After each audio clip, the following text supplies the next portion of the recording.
Welcome to QI, where tonight we're gallivanting round the globe with G for geography. And joining me from the four corners of the earth are the king of the jungle, Jimmy Carr. The queen of the desert, Jo Brand. The prince of Port Talbot, Rob Brydon.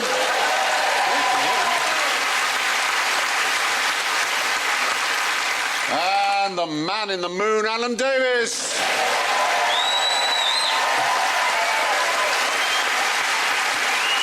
So, with that in mind, let's hear their global warnings. Jimmy goes...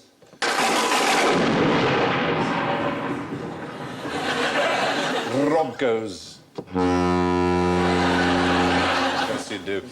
Jo goes...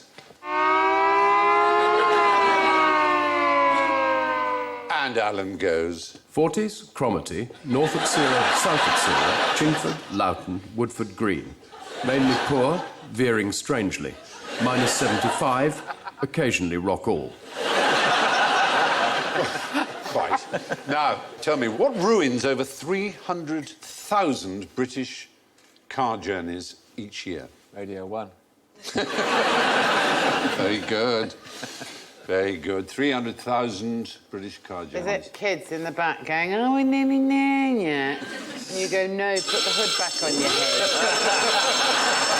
That's so soon. Oh, I'm sorry. You were barely warmed up. The sat-nav sending you down into a field. Basically, you are right. 300,000 insurance claims for serious road traffic incidents or accidents are put down to sat-nav these days. We were in the car, my girlfriend genuinely said, "Where would we be without sat-nav?" Thanks for that, love. That's added very value. good. Yeah. Well, there was a touring acting group whose pink Mercedes van, they had to be rescued off the roof of it by helicopter because the sat-nav basically directed them down into a ford. Yeah, but how much stream. of a div would you have to be to actually see it ahead of you? Well, it might have been night. They're in the countryside. You go down a lane, and the lane turns out to be. Yeah, but it's quite good these days because cars have got headlights. It's a fair point. She's got a very persuasive voice. She has. I call her my navigatrix. I've had an idea. I know this isn't Dragon's Den, it's QI, but I've had an idea, Yeah, go on. which is you get sat-nav, yeah, but you print it out into a booklet that you can just flick through. What would you call it? Satless. Maybe a sat-nav. Satless. What I don't like about sat-nav is when it interrupts the radio. You'll be listening to a very nice thing on the radio, maybe a play or something. Yes. And the voice, of course, cuts over the radio always at a crucial moment. So you'll be getting to the climax of the play. And I tell you, David, the reason that we never had children is turn left in 40 yards.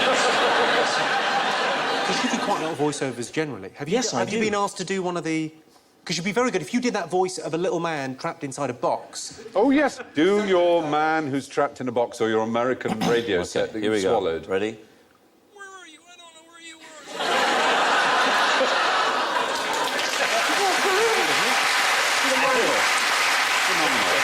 It's a small thing, Stephen. Actually, people who do sat-nav voices, you know, John Cleese does one. And, Does he? I yeah. thought that was an urban myth. No, he does. You can record it onto your own sat-nav. You can also do your I've own. done that on ours. Oh. I didn't tell my wife, and then she went for a drive, and it was me going, "Go left! Go left!" You went into a Come on! No. Right here! No wonder there's so many accidents. Apparently, the favourite sat-nav voices are Nigella Lawson. Joanna Lumley. Well, you'd think Joanna Lumley. The ones I got are Billy Connolly and Julie Walters. Billy there. Connolly? Yeah. He's done it. I know. The least favourite. See if you can have a guess. Nick Brian Griffin. Sewell. Right. You know Simon Cowell. Hitler? Yeah, I think he'll have kitsch value.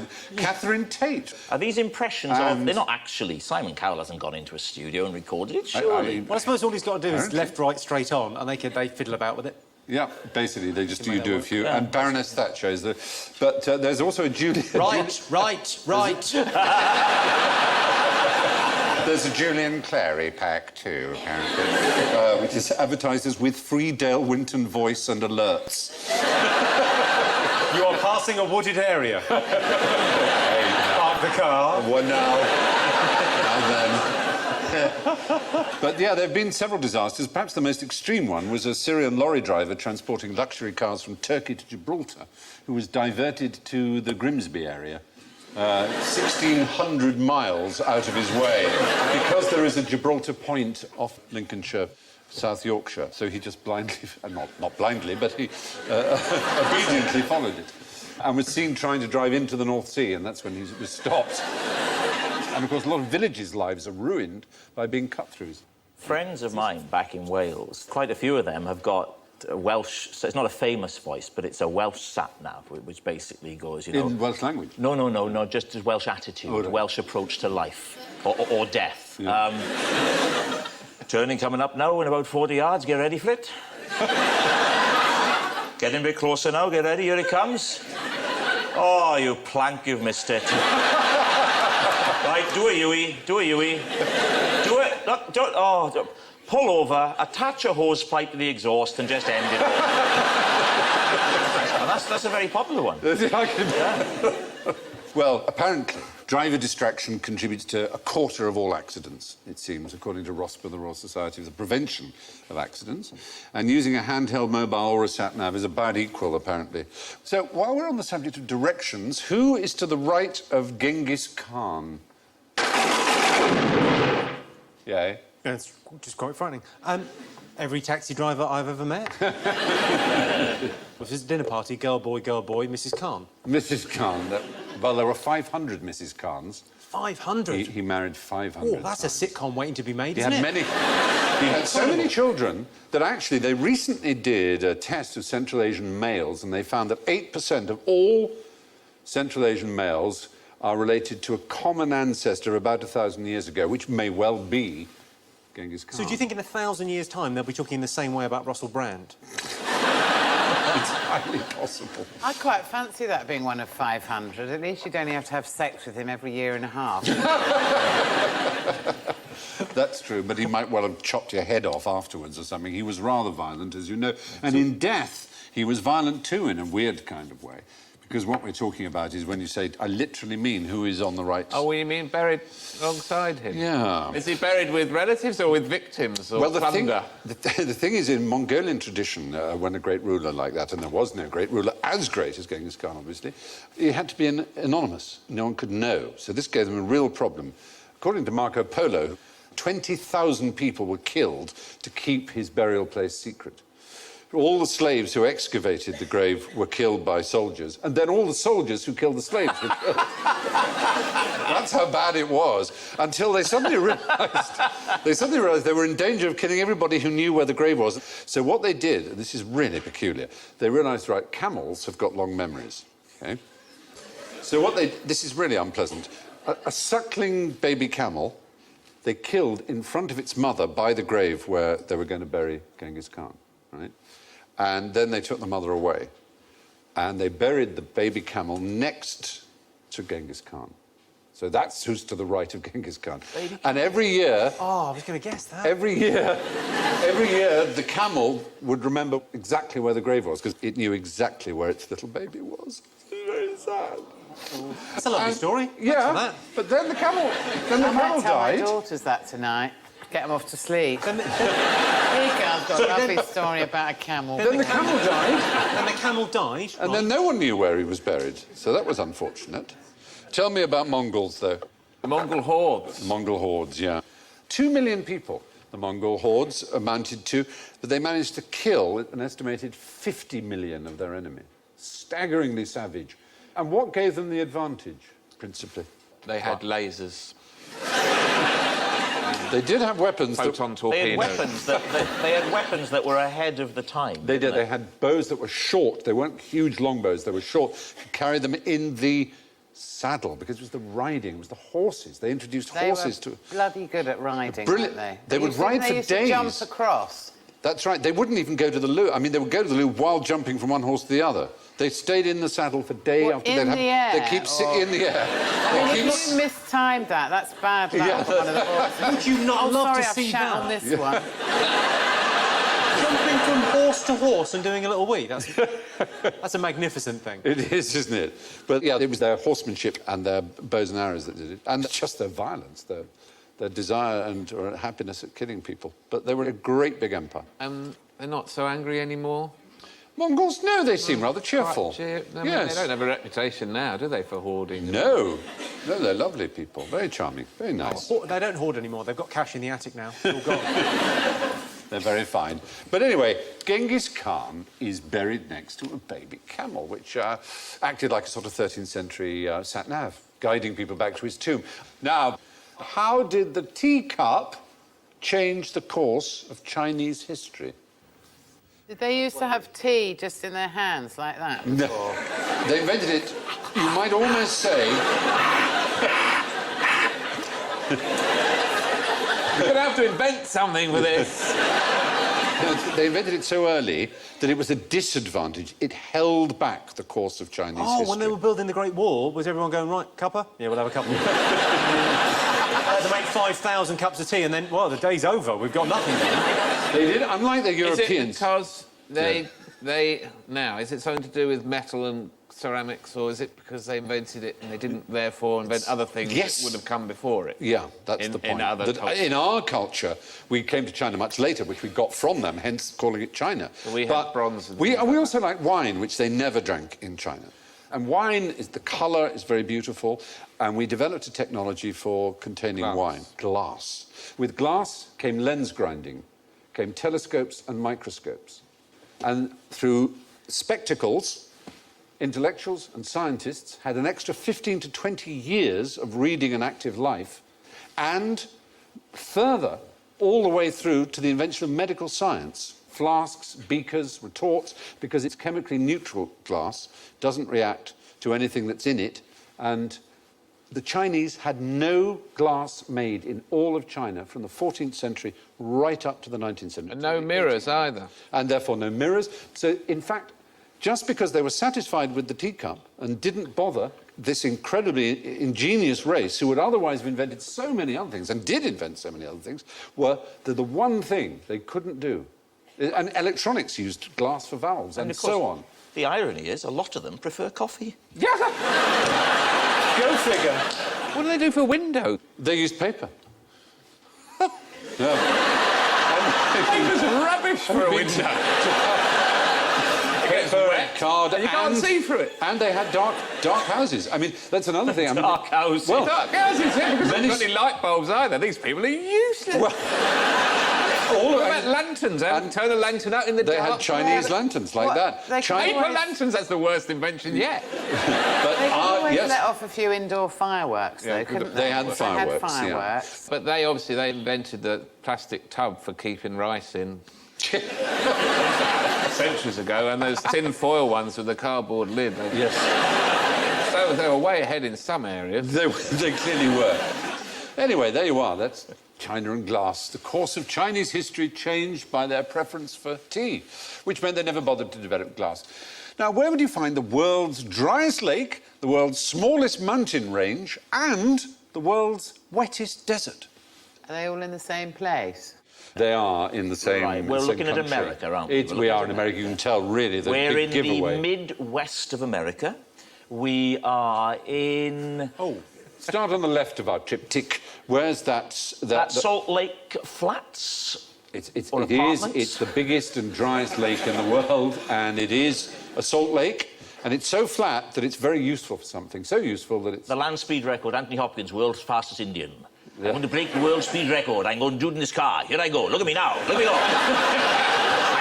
I'm playing a New Zealander. Sometimes my accent will be like that, and other times it'll be something else altogether. Doesn't matter. I'm Anthony Hopkins. Doesn't matter. Do what I want. Do what I want.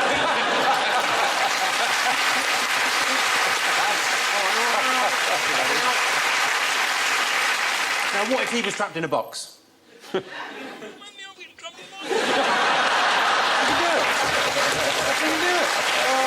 you are wonderful. I'll choose you as a companion for a walking tour or to be trapped in a lift with any day, Rob. But yes, you're right. And there's a name. The name of that particular lake is given to a famous Triumph motor bicycle. Does that help you give its name? Oh. Bonneville. Bonneville. Oh, it's is the it? Bonneville, yes. Bonneville Lake. And it's so flat you can see the curvature of the Earth on it. Wow. And Well, it so is not ideal. Literally curved. So yes, the Salt Flat is the driest lake. Why do they in call the it a world. lake? Because it's not a lake anymore. Well, it's a dried-up lake. Its shape and all its features are dominated by its ex-lakeness. Except for the water. Except for Everything its lack except of for the water, yeah. Mediterranean was once the biggest dry lake in the world in the late Miocene era. The water came rushing in over the Straits of Gibraltar. Yeah, quite right. 6 million years ago. I know this because I saw it in the Plymouth Aquarium. That must have been fabulous for the sort of all the towns around sort of Spain and Portugal that rely on tourism. Must have been a hell of a year. Whoa, When absolutely. that just kind of came in, they went, "This is fantastic." Finally, these jet skis are going to get an outing. It's true.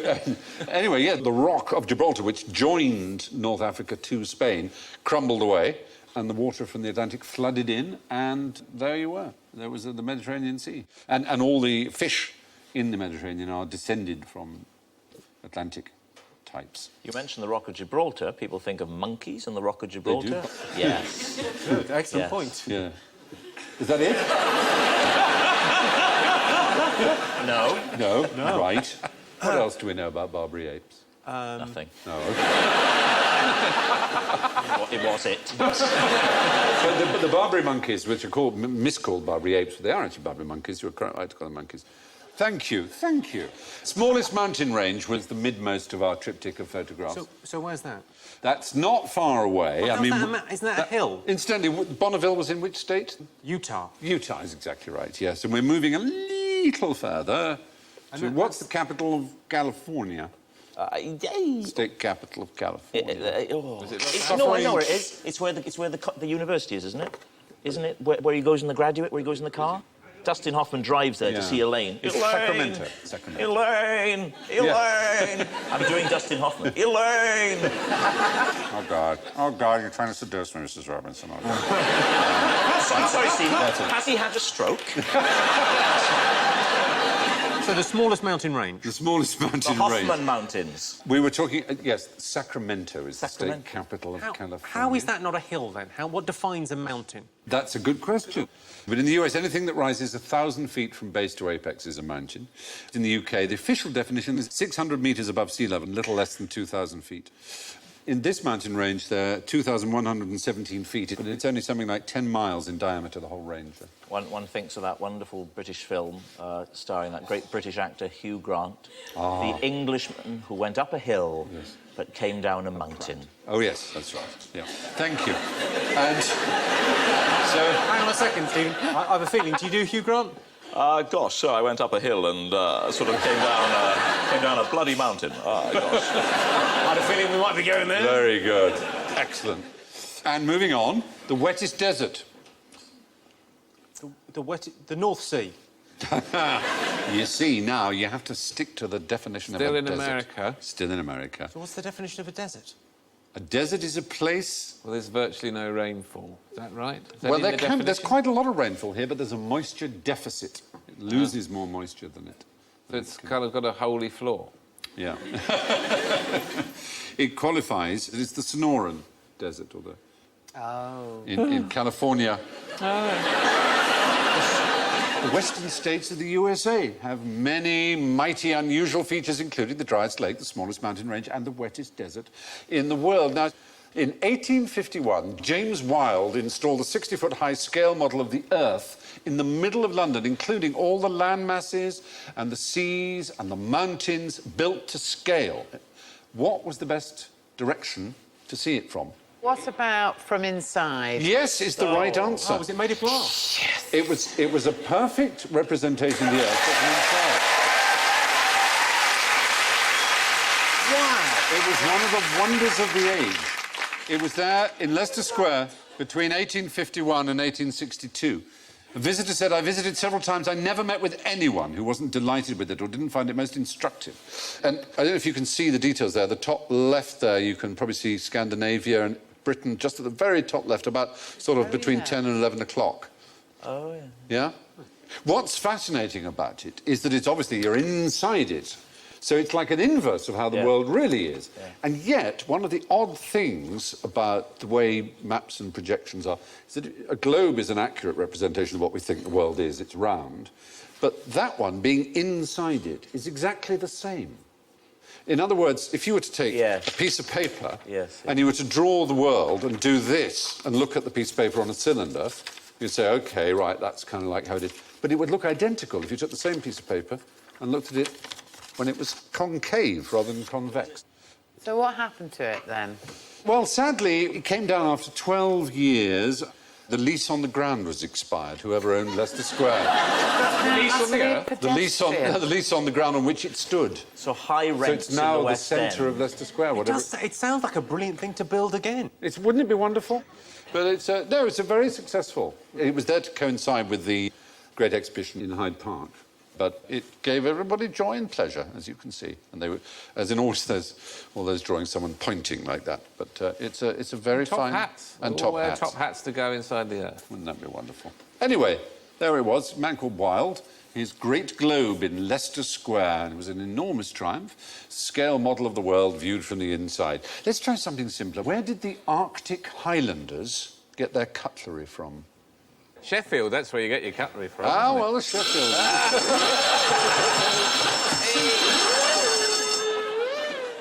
From Nordic... IKEA.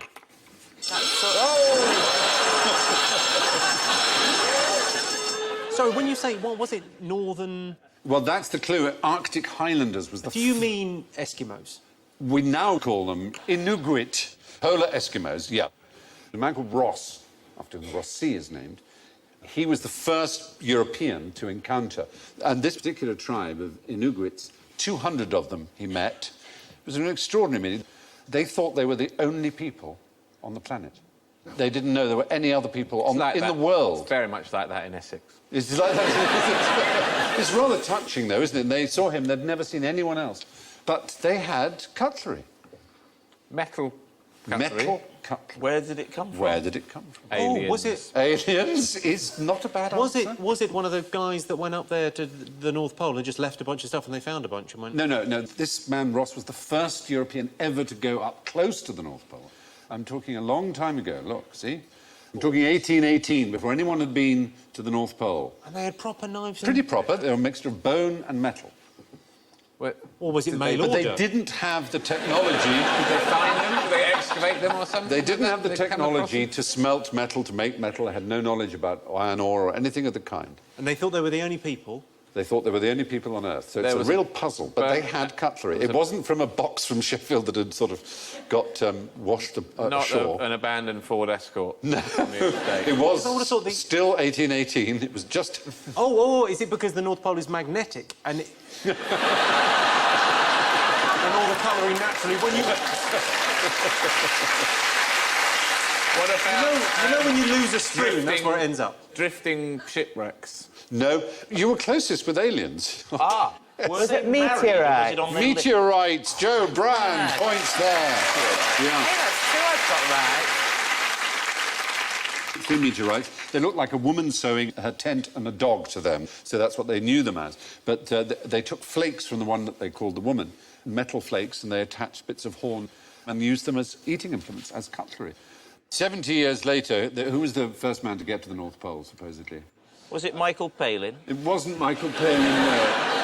Ranulph Fiennes. I would have No, preferred we're talking about it was Ralph Fiennes. 1880. 1880. Queen Yeah, Victoria. 1880s. Man called Admiral Peary, an American.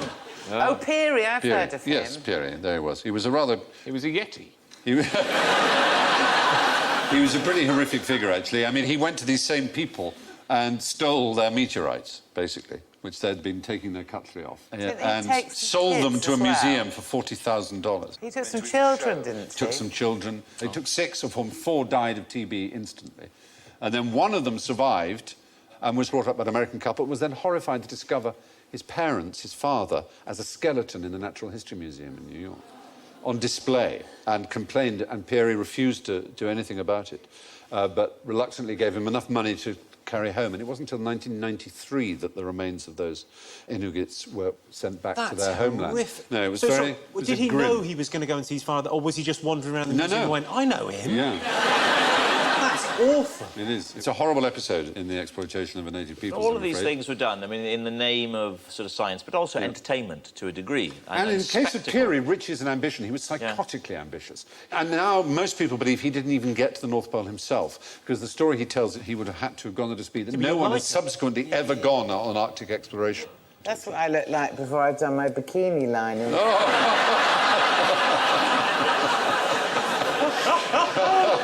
It's a great look. It's a lovely look. That beard's gone a bit mental as well. That's brilliant. It is. Polar Eskimos made metal knives and implements by chopping flakes off 3 large meteorites that they called the tent, the dog, and the woman. But now, a watery riddle. What are large, very large, blue, rare, slow-moving, have calves, right, suffer from wet bottoms... Oh, look at Alan's face. ...and are found all over the world? Not the blue whale. You are right. You weren't falling for that What were the things? Large, blue... Large, blue, found all over the world. Have calves. Rare, have calves, Wet slow-moving, bottoms. wet bottoms. You've lost me. I thought maybe a Smurf with an aneurysm, but... But, I mean, that would be blue whales if it weren't for the slow-moving. But blue whales are pretty quick. They can go up to 30 miles an hour. I'm just going by the picture, but clouds. No, they're not really blue, to be honest. They're not blue? Not the bits in really. between are? That's Yes, sky, isn't that's it? not clouds. I knew that We was have one. thought this through, Is yes. it going to be a creature of some sort? No, it's a phenomenon. It's not to do with ice, is it? It is so to do with ice, it hurts. Is it a type of iceberg, Stephen? Not an iceberg, though, no. No, that's right. So, Correct. Is it an ice flow, even though I don't know what that is? Yes, you do know what an ice flow is. Is it kind of a big A glacier. A glacier is an ice flow, exactly. You can share Is the it a points. glacier? Yes, Oh, sure. my God. I nearly got back up. There we are. I'm doing my bit to save those. I've stopped eating the sweets. Very good. They can be enormous. There's one 250 miles long, 60 miles wide, a mile deep. I mean, they're vast. Calves? How do they have calves? Well, the bits that break off into the sea are known as calves. It's called calving when they drop their bits. It was a red herring for us, It wasn't was, it? You see, really. We automatically thought either something with huge calves or baby calves. Yes, and the wet bottoms. Ah, don't get me started. That's when, in warmer climes, there are some which are almost not freezing. I mean, they're in 0 degrees centigrade, and they slide down, and their bottoms are warmer. The bottom, the underside, that's the bits on the Earth, is warmer and slides down. And they can go... What's the fastest you imagine a glacier is likely to go? 40. 40 what? 40 and a 30. It might go a couple of inches or something in a year. Well, More than... I would say more 10 than feet? that. 65 feet a day is considered very rapid, but there was inches is a bit one off. in Pakistan that went 7.5 miles in 3 months, which is very Must be fast. another word for a Yeah. glacier there, then. Well, it's a racier glacier, Racier if you glacier. like. But amazingly, you get them all round the world, including the tropics. Really? Tropical glaciers, hello. Bit odd, They're but you the do. fruit-flavoured ones, aren't they? There's one on the border of Uganda and Congo. It's an equatorial, really, isn't it? High up? Yes, pretty high. Do you find life in glaciers? Yes. What oh, kind? yes. Smurfs. You would find plankton underneath the glacier, perhaps trying to permeate the membrane of the glacier. There's kind of red algae, and on the red algae, there's a creature that lives on the red algae, a kind of worm. Wiggly worm. An ice worm. A wiggly ice worm. It's a sort of annelid worm. There's one. Lovely, yeah, lovely that's it, picture. What a life. And yeah, it's an amazing life, but in one glacier alone, they found more of those worms than there are human beings on the surface of the planet. Oh, good, really? Yeah. Wow. After did they'd they found a stop billion, counting? they just kept on looking. Yeah, they kept on looking. Another one. There's another one. And another one. Another one. Yeah, absolutely. There's another one. Their ideal temperature is about 0. They freeze to death at -7, and above 5, they melt. They are quite like an ice cream in that regard. I bet is that not delicious? Yeah. Anyway, yeah. Now, why are there no snakes in Ireland? Sorry? Oh, why are there no snakes? Oh, I know in this Ireland? because... There's a reason that's related to the question I've been asking. something to do with the Ice Age. Yeah, there were 20 periods of glaciers. glaciation in Ireland. It was just coming, they were withdrawing and coming, withdrawing, all these glaciers. So there's no... Snakes? You realise what you just said? Yes. You really can't help yourself, can you? am sorry, but snakes Why they're all can't Catholic survive. in Ireland. Snakes can't survive with frozen ground. Anyway, we were talking about glaciers, and they're found all over the world, and they're large and they're blue, and they have calves. But unlike the surprisingly nippy blue whale, they can't manage much more than about 60 feet a day at top speed. Now, the USA claims the legal right to seize territory wherever it might find what? Oil.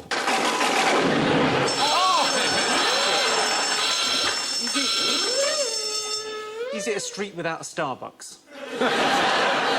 Would it be, well, is it an American hostage or prisoner or something? No, it's essentially a law which has never been repealed, a law that's 150 years old almost. Is it the Ark of the Covenant? No, Is it's this something... involved in any sort of action film that I will have seen?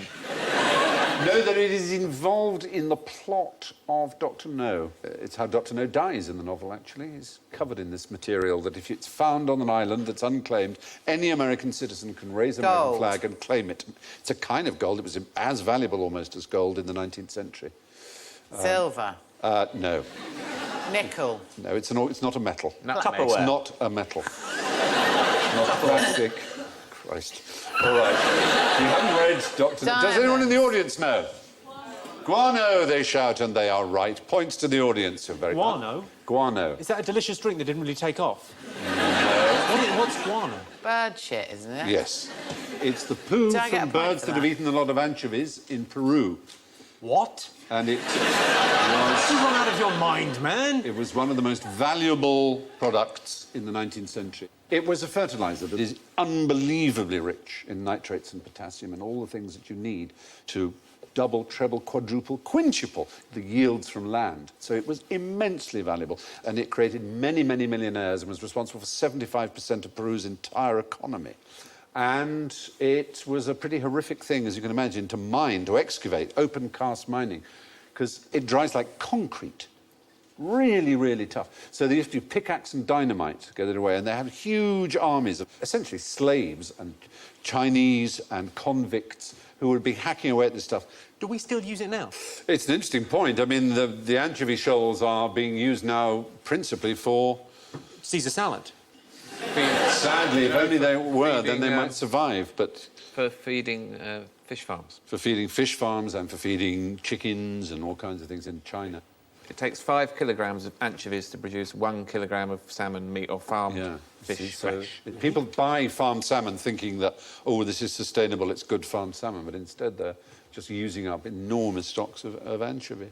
Since 1856, the USA has claimed a legal right to take possession of islands where they find guano, birds' doings, you and me. The properties of guano were first discovered by the great father of geography, Alexander von Humboldt. Now, who taught Alexander von Humboldt how to speak the Ature language 40 years after the last person who spoke it died? A confidence trickster. A parrot. Yes! Oh, Charles Brown! That is good, though. Brilliant!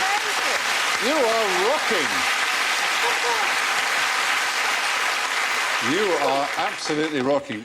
He was in Venezuela, Alexander von Humboldt, and he heard about this tribe that had been eaten by the Caribs, a cannibalistic tribe of the area. And they'd all gone, apparently, but someone said, no, there is a parrot who still is alive, that parrots can live quite a long time, and it knows... How did it talk its way out of that?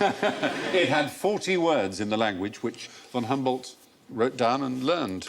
But, of course, we can't know how accurate it was. He was with someone who spoke a related language, and they made guesses as to what the 40 Ature words might be. Sort of like, who's a cheeky boy, then? That sort of thing. He would quite like that, because he was gay, Humboldt, funny enough, as it happened. Well, I find that kind of stereotyping rather offensive.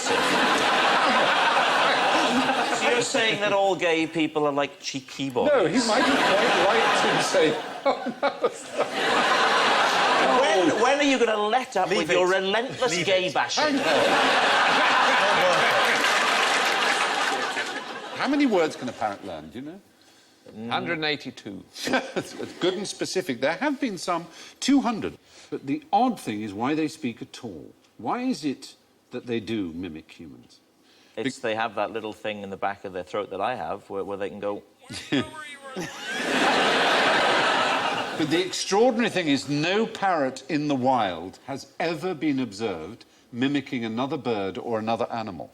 So But what? there are birds in the wild There that are mimic birds that do. noises. Yes, and- minor birds and other Minor birds. birds. Yeah. But parrots don't. In the wild, they just have their own screech and they're satisfied with that. They don't imitate other birds. They've never been observed to. And that is rather a shock, isn't it? Do you have the answer to this? I hope so. No, I don't. You don't. I'm sorry. No, it's a real question. They will imitate movements in the same way, you know, won't they, like that? If you lift your left leg, they will lift their leg, or your hand, or whatever. They'll imitate what you do physically, yeah. They like to do that. It just amuses them. Seems to amuse them, at least. But 40 words of this language that Van Humboldt spoke may seem very few, but the fourth best-selling children's book of all time has a vocabulary of only 50 words. Which would that be? Oh, is it the Da Vinci Janet, Code? John. Is it not a modern day book and it's a classic? It's a 20th century classic. Oh, I'll read is it some of them. Is it a Dr. Seuss book? With wood you will try, tree train, they not on or Oh, it's rain. good, isn't it? Say, see, so thank, that, thee, them, there, and anywhere. And I'm going to give it away. Eggs, Sam, Yes, ham. that's Oh, yes, I just Dr. said Seuss. Dr. Oh, you Seuss. did, yes, absolutely. You ignored me. No. Green- I was green carrying on reading, I heard it. Green eggs and ham, or That's whatever right. it's called. I do You Yeah. didn't say the title of the book. I would have then said brilliant, but... no. So Humboldt apparently learned ature from a parrot, which leaves us plummeting over the sheer cliff of general ignorance, so fingers on buzzers for a quick-fire round. What do Mongolians live in? They called something like yak. It's like a yolt or a yak. Do you mean a yurt? Oh! Yes, that's the one. No, that's not the one. Yeah, thanks, Rob. No. Yurt is a Turkish word, and Mongolians would not be pleased if you called their gur, which is what they call their little tents, Well, a I yurt won't at all. then. No, indeed. Now we know. They don't call them that. And it's where they live, and it means home in Mongolian, really. Where in Holland is the Dutch city of Groningen? Is it not going to be in Holland? Is It's it not in Holland. It's another one of the Netherlands. Or something. Yes, you're very smart. There are two provinces called Holland, and they're both south of where Groningen is, you see. Sorry, there's two places called Holland. Yeah, the country's called the Netherlands. And there are two areas of it called the Hollands, North Holland and South Holland, okay. in which Amsterdam, The Hague, Rotterdam, all the big cities are. But that part there where Groningen is not in Holland, it's in the Netherlands. That's The the- photo you showed looked like Guildford, didn't it? It It did a did that bit. famous shot of Guildford. Yeah. That could be Britain, couldn't it? So easily. It almost- if it didn't yeah. have a big sign saying Groningen. Groningen. That really was the clue there, I felt. Yeah. That's the giveaway. They have a pub there that claims to have been open non-stop for 10 years. So indeed, it could be Britain. Exactly. Are you Exactly. suggesting we have more in common with our European neighbours than otherwise? I'm suggesting the world is becoming homogenised and indistinct, and I, for one, think that's a bad thing. Yeah. Right. There you We go. all think like that. Yeah, we We're do. all the same. Yep.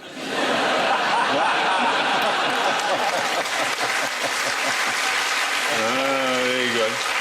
Yes, Groningen is in the Netherlands, but it isn't in Holland, which refers only to the two western provinces, an eighth of the country's total landmass. Us calling the whole country Holland is a bit like them calling Britain East Anglia, which would be nice, but they don't. What is quite interesting about Church Flats Farm in Derbyshire? Is it to do with the height above sea level? No, but you're so much in the right area. Is it it the height not below sea flat level? and it hasn't got a church there? Well, no, it's not that Is it exactly. the highest flat bit? The No, highest but it's flat the area? sea. Think of the sea. You're in Derbyshire. Oh, I know what it is. It's the point in Britain that is the furthest from the Yes. sea. But yes, I've got it, Alan. Yes. I won't have you competing for Sir's favour. You're both very good boys. Isn't it something like 72 miles? You can't be more than... Exactly. Well, 70 miles is nowhere in Britain is more than 70 miles from the coast, which perhaps makes Church Flats Farm in Derbyshire the very middle of the country. Anyway, which language is the Spanish national anthem sung in? Well, I'm going to go for... This is Spanish. It's not. Well, they want to see to that. Catalan, is it? Catalan. Is it Catalan? Is it Castilian? Well, that is Spanish, really, isn't it? What was the- Still is classic the Spanish, royal but kind it's of- not. Sorry, Stephen, can you just Representative. remind me, what was the language that guy was taught 40 years after it died out by a power? It's not that one. Rock no. all. say anything. Don't be aggressive. Is it instrumental? Yes is the right answer. Well done. It has no words. It's very odd. They have one of the oldest tunes called La Marcha Real. It's the only national anthem with no words. The old ones were dropped after the death of Franco in '75, but then they were inspired by visiting Liverpool fans, listening to You'll Never Walk Alone, which is a song from an American Broadway musical, bizarrely, called Carousel, but for some reason... Hey, I know. don't talk rubbish. It is. You couldn't look any more Scouts. So the Spanish Olympic Committee held a competition in 2007 to replace the words of their Franco-fascist one, but they were withdrawn after 5 days, having fallen foul of several Spanish regions. They criticised the new version, which was called Viva España, unfortunately, for being too nationalistic. I know. A national anthem. Yeah, for a national anthem. But the words were, long live Spain, we sing together with different voices and only one heart. Doesn't seem that terrible. As opposed to the Marseillaise, do you hear in the countryside the roar of those ferocious soldiers? They come right here into your midst to slit the throats of your sons and wives. Which is quite aggressive. Well, God Save the Queen has the 6th verse. I don't know if you know that. Of course I know the 6th verse to God Is Save that the the Queen. one where, Give us. Well, I have to sing it all the way through. Yeah. the one about going up to Scotland and killing everybody? That's the one. Lord grant that Marshal Wade may by thy mighty aid victory bring. May he sedition hush, and like a torrent rush, rebellious Scots to crush. God save the King. Yeah. Oh, I'm sorry. But perhaps the oddest ones is back to our old friends the Dutch here. This is the Dutch national anthem. It's still the Dutch national anthem. William of Nassau, scion of a Dutch and ancient line, fair enough, dedicate undying faith to this land of mine. A prince I am undaunted, of Orange ever free, to the King of Spain I've granted a lifelong loyalty. In the Dutch national anthem, they say they've granted a lifelong loyalty to the King of Spain. The most deferential anthem ever heard. It is bizarre. I mean, 350 years ago, Holland was part of the Spanish Netherlands, but that's a long time ago. The Spanish national anthem is the only one which officially has no words. They did try and write some, and they were rejected for being too patriotic, which brings us to the scores, ladies and Quietly gentlemen. confident. Heaven bless my soul. I don't know how this could have happened, but in last place with minus 28 points, it's Rob Brydon.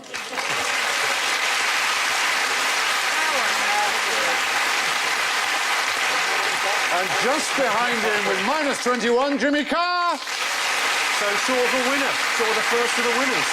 Who can it be? Who can it be? Who can it be? In second place with minus 10 is Joe Brand.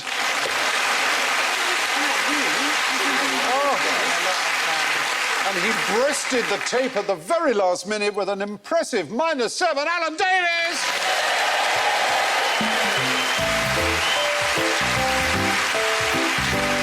So it only remains for me to thank Rob, Jimmy, Joe and Alan, to wish you all safe onward journeys. And I leave you with this from Ambrose Bierce. War is God's way of teaching Americans geography. Good night.